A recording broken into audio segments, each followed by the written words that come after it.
Kasım 2025 burç yorumlarına hoş geldiniz. Ben astrolog Arif Aydın. Bugün sizlere Kasım ayında hangi burcu neler beklediğini anlatmayacağım. Bunun yerine bugün yapacağımız bu video size adeta bir bilinçlenme faaliyeti olarak gelecek. Çünkü size bir şeyler anlatmak yerine bir şeyler soracağım. İçinizde olan gizli bilgiyi açığa çıkarmak gibi bir niyetim var bu Kasım ayı burç yorumlarında. Evet arkadaşlar, Kasım ayına hazır mısınız? Daha doğrusu hayatınızın temelden sarsılmasına hazır mısınız?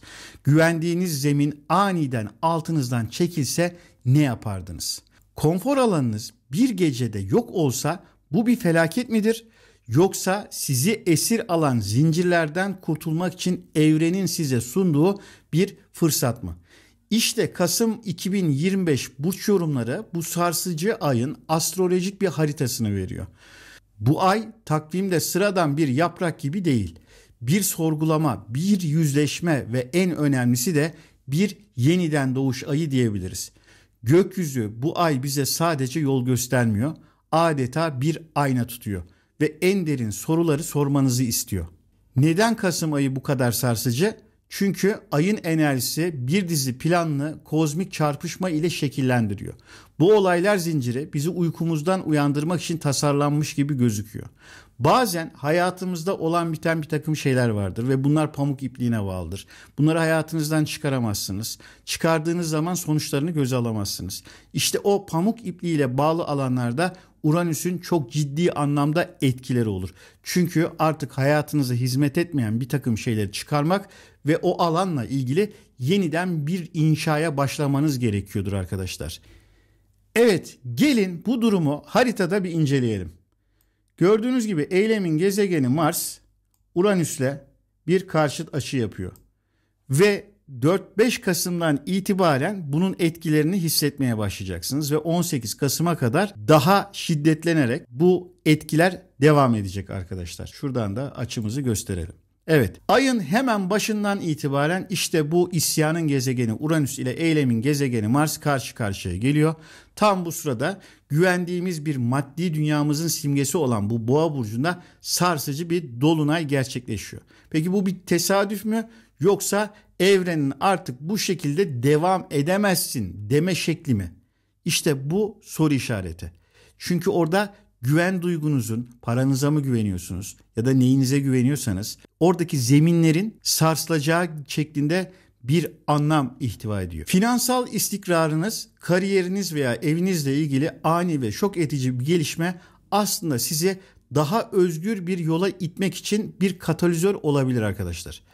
Burası çok önemli bir konu. Yani bir şeyler yıkılıyorsa artık o sizin hayatınıza hizmet etmiyordur. Evet arkadaşlar, geldik. Nereye geldik? 8 Kasım'a geldik. Hemen 8 Kasım'la ilgili haritamızda gösterelim. Evet değerli arkadaşlar, 8 Kasım'a geldiğimizde haritamızda 8 Kasım'da hem Mars'la Uranüs karşıt yaparken aynı zamanda Venüs'le Plüton arasında bir kare açı gerçekleşiyor. Bu iki gezegene arketipsel olarak bakacak olursak ilişkilerin gezegeni Venüs, gücün ve takıntının efendisi Plüton'la gerilimli bir açı yapıyor. Bu gerilimli açı birbirleriyle adeta dans eder gibi ama bir taraftan da dengeye gelme çabası olarak değerlendirebiliriz. Kendinize sormanız gereken soru şu: İlişkilerinizdeki güç dengeleri gerçekten adil mi? Yani birbirinizi tehditleşmeniz, birbirinize meydan okumanız ya da birbirinize üstünlük sağlamaya çalışmanız. Bu gerçekten adil ve dengeli bir durum oluşturuyor mu? Ve yine en önemli noktalardan bir tanesi, tutku sandığınız şey aslında bir kontrol mekanizması olabilir mi? Bu açı sağlıksız dinamikleri acı verici bir nitelikte gün yüzüne çıkarabilir. Peki hangi sağlıksız dinamikleri diyeceksiniz? Tabii ki ilişkinizdeki dinamikleri. Evet, geldik Merkür'e ve Merkür'de 9 Kasım'dan itibaren arkadaşlar ne yapıyor? Geri hareketine başlıyor. Tam bu kaosun ortasında, yani Venüs Plüto karesi aynı zamanda Mars Uranüs karşıtlığının olduğu bu dönemde işin içine bir de 9 Kasım'da Merkür gerilemesi giriyor ve o Merkür gerilemesi ne yapıyor arkadaşlar? Size dur ve düşün mü diyor? Hani önceden düşündüğün bazı şeyler vardı, eyleme geçirmemiştin. Onları tekrar düşün mü diyor? Yoksa artık bu kadar kaosun içinde şunu fark et ki konuşarak bu enkazın içinden kaçamazsın mı diyor. Bu Merkür gerilemesi size aceleci çözümler yerine, geçiştirmek yerine derin içsel bir revizyonu zorunlu kılıyor. Evet, geldik 17-20 Kasım tarihlerine ve bu tarihler ayın en güzel zamanları diyebiliriz ve en önemli tarihlerinden bir tanesi. Neden hocam? Çünkü Güneş'le arkadaşlar Jüpiter arasında bir trine açı oluşuyor. İşte bu trine açı bir manada ilahi koruma demek. İşte o ilahi koruma en karanlık anda umut ışığı bittiğinde sizin karşınıza çıkan bir tesadüf gibidir. Adeta tevafukların içinden yaratıcının sizle konuşması gibidir diyebiliriz. Genellikle şapkayı önünüze attığınızda artık ümitlerin tükendiğinde bu tarz ışıklar ilahi bir korumayla gelir. 17 Kasım'daki Güneş-Jüpiter üçgeni fırtınadan hemen önce uzatılan bir can simidi gibidir. Bu şifa ve büyüme için bir fırsat anıdır denilebilir. Çünkü 20 Kasım'da en derin sulara dalıyorsunuz. Akrep burcundaki yeni ay en gizli korkularınızı ve en bastırılmış arzularınızı aydınlatacak. Peki sizden saklanan sırlar mı daha korkutucu yoksa kendinizden sakladıklarınız mı? Ayın sonunda ise Merkür'ün ileri harekete geçmesiyle enkazı temizleme, yeniden inşa etme zamanı başlıyor. Çünkü artık mantık dahilinde düşünme melekelerinizde ilerleme olacak. Peki bu kaostan ne öğrendiniz? İşte en önemli soru bu. Yıkılanların yerine daha sağlam bir şeyler mi inşa edeceksiniz? Yoksa oturup o kalıntıların yanında ağlamaya devam mı edeceksiniz? Evet, geldik burçlara. Bu konular nasıl etkileyecek? Hangi burcu nasıl etkileyecek? Bildiğiniz gibi burç yorumları yükselen burca göre yapılır ve bu dönemde artık sizin sorgulamalardan kendi payınıza düşecek olanı almanız gereken bir zaman. Sizin için Kasım 2025'teki bu hava durumu, bu gökyüzü durumu sizlere nasıl etkileyecek? Gelin birlikte bakalım. Koç burcuna baktığımızda ne oluyor arkadaşlar Koç burcunda? Uranüs 2. evinizde, yani şurada da gördüğünüz gibi. Paranız ve değerlerinizle olan ilişkiniz size hizmet ediyor mu? Bu soru çok önemli. Yoksa sizi esir mi alıyor? Yani o değer duygusu sizi esir mi alıyor, para konuları, yoksa hayatınıza hizmet mi ediyor? İşte bu sorunun cevabını arayacak Koç burcu. Ayın başındaki finansal sarsıntı aslında sizi daha özgür bir yola sokmak için gerekli olan radikal adımı atmanız için bir davet denilebilir. Peki hocam, her Koç burcu böyle mi olacak? Hayır. Tabii ki kendi kişisel haritanızdaki etkiler çok önemli. Boğa burçlarına geldiğimizde de arkadaşlar, hemen gelelim Boğa burcuna.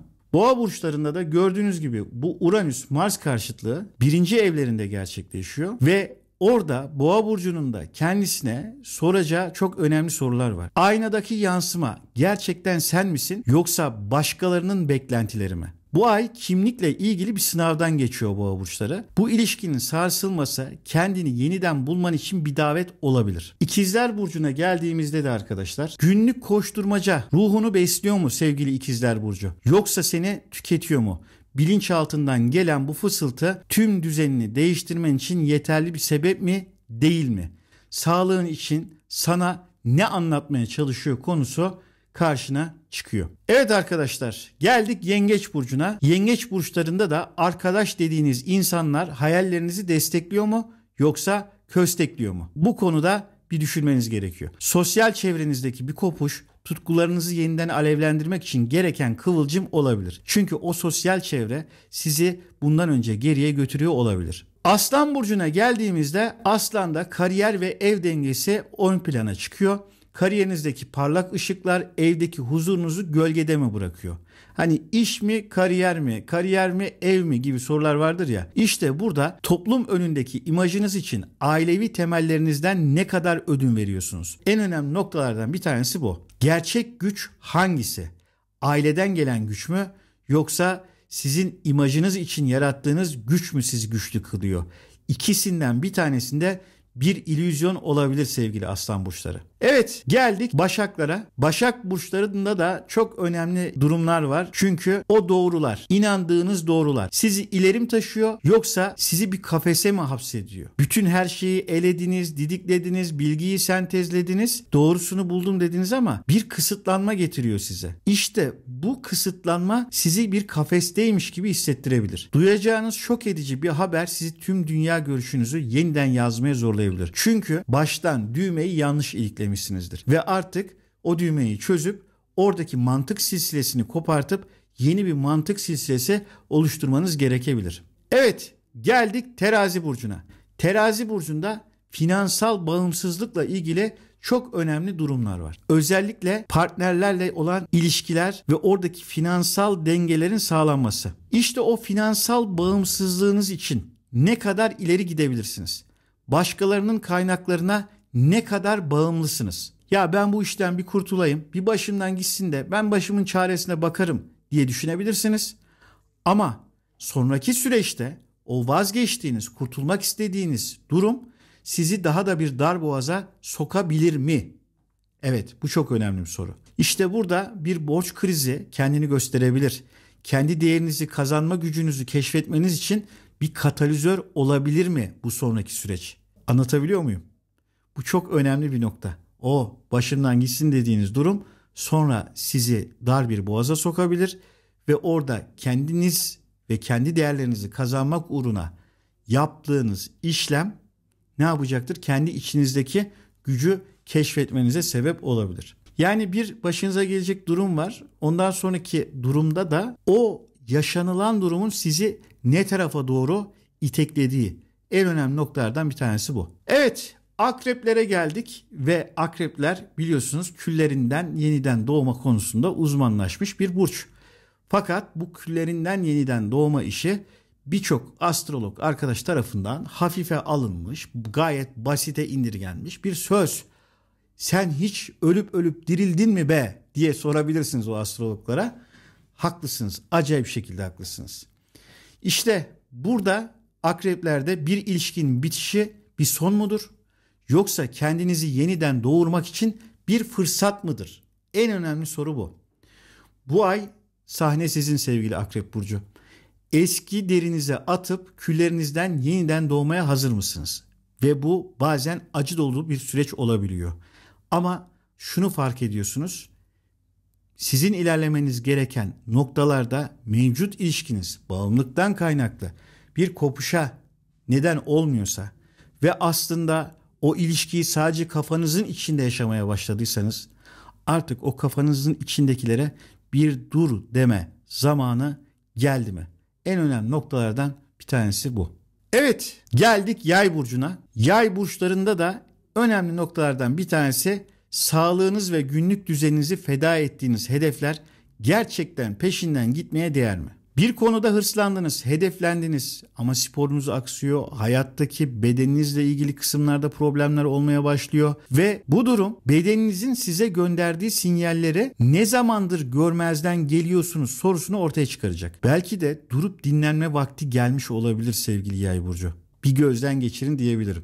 Geldik Oğlak burcuna. Oğlak burcunda daha çok bireysellikten kolektif alana, toplumsal konulara geçme zamanı olabilir ve bunun şu şekilde belki bir tetiklenmesi olabilir hayatınızda. Özellikle aşk hayatınızdaki bir drama. Sizi üzen, belki bir türlü bağı koparamadığınız drama haline gelmiş bir aşk hikayeniz olabilir. İşte sizi daha büyük bir toplumsal amaca yönlendiriyor olabilir oradaki drama. Yani yaşadığınız sorun belki birebir birbirinizden kaynaklı değil, içinde bulunduğunuz toplumla alakalıdır, geleneklerle alakalıdır ve her şeyi kilitliyordur. İşte bu noktada kişisel hayal kırıklığı sizi hangi yeni gruplarla ve hedeflere taşıyabilir? Hangi toplumsal kitlelerle ilgili görüşleriniz değişebilir? Hangi alanda sosyal çevrenizi belki değiştireceksiniz? Belki de değiştirmeyi düşüneceksiniz. Belki de aradığınız tatmin bireysellikte değil, bu toplumla, kolektifle ilgili alanlarda olabilir. Evet, geldik Kova burçlarına. Kovalarda da ev ve kariyer seçimiyle ilgili durumlar var. Yani sen bir yükselen kovasın. Ailenin beklentileri var ya da ailenden senin beklentilerin var. Eşin, çocuğun ya da kendi anne baba, yuvam dediğin alanla ilgili